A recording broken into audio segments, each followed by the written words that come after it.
আলাইকুম ওয়া রাহমাতুল্লাহি ওয়া বারাকাতুহু। আজ খুবই গুরুত্বপূর্ণ একটা মাসআলা নিয়ে আলোচনা করব। সেটা হচ্ছে কুকুর পালা। অনেকে শখের বশতে ঘরে কুকুর রাখেন এবং কুকুর পালেন। এই কুকুর পালা এটা কি হালাল নাকি হারাম? ইসলামের মধ্যে কুকুর পালা এটা হচ্ছে হারাম। হাদিসে পাকের মধ্যে আসছে, হুজুর আকরাম সাল্লাল্লাহু আলাইহি ওয়াসাল্লাম বলেন, লা তাদখুলুল মালায়েকাতু বাইতান ফীহি কালবুন ওয়ালা সূরাতুন। অর্থাৎ যেই ঘরের মধ্যে কুকুর থাকে অথবা কোনো জীবজন্তু প্রাণীর ছবি থাকে, ওই ঘরের মধ্যে কোনো ফেরেশতা, রহমতের ফেরেশতা প্রবেশ করে না। এবং আরেক হাদিসের মধ্যে আসছে, হুজুর আকরাম সাল্লাল্লাহু আলাইহি ওয়াসাল্লাম বলেন, মান ইকতানা কালবান ইল্লা কালবা সাইদিন আও মাশিয়াতিন নাকাসা মিন আমালিহি কুল্লা ইয়াউমিন কিরাতানি। অর্থাৎ যে ব্যক্তি কুকুর পালে নাকাসা মিন আমালিহি কুল্লা ইয়াউমিন, তার প্রতিদিনের নেক আমল থেকে কিরাতানে 2 কিরাত পরিমাণ নেক আমল কমে যায়। মানে এক কিরাত কতটুকু পরিমাণ?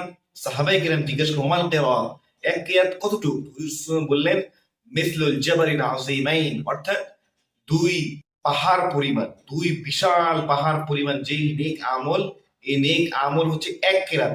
তার মানে যে ব্যক্তি কুকুর পালে তার নেক আমলের থেকে প্রতিদিন 4 বিশাল পাহাড় পরিমাণ নেকি তার আমল থেকে কমে যায়।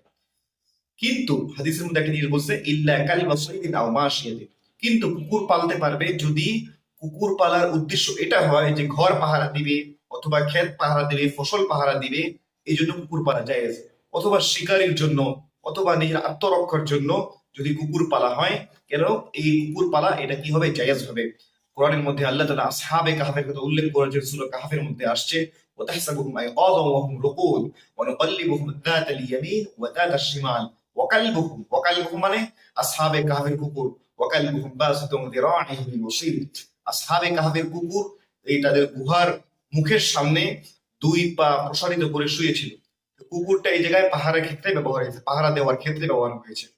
তার মানে কুকুর যদি পাহারা দেওয়ার ক্ষেত্রে হয়, অথবা গবাদি পশু পাহারা দেওয়া, অথবা নিজের পাহারা দেওয়া, নিজের আত্মরক্ষা, অথবা যে কোনো প্রয়োজনে যদি হয়, তাহলে এই কুকুর পালা এটা জায়েজ আছে।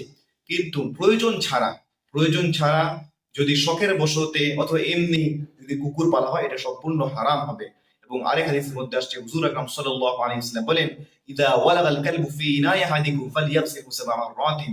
যদি তোমাদের কোনো পাত্রের মধ্যে কি করে লোহন করে, অর্থাৎ চেটে দেয় অথবা জিভ লাগায়, তাহলে এটা 7 বার ধুইতে হবে। ফালইয়াগসিলহু সাবআ মাররাতিন, 7 বার ধুইতে হবে। আউলাহুন নবী তুরাব, প্রথমবার মাটি দিয়ে। তার মানে কুকুর পালা শখের বশতে এটা সম্পূর্ণ হারাম।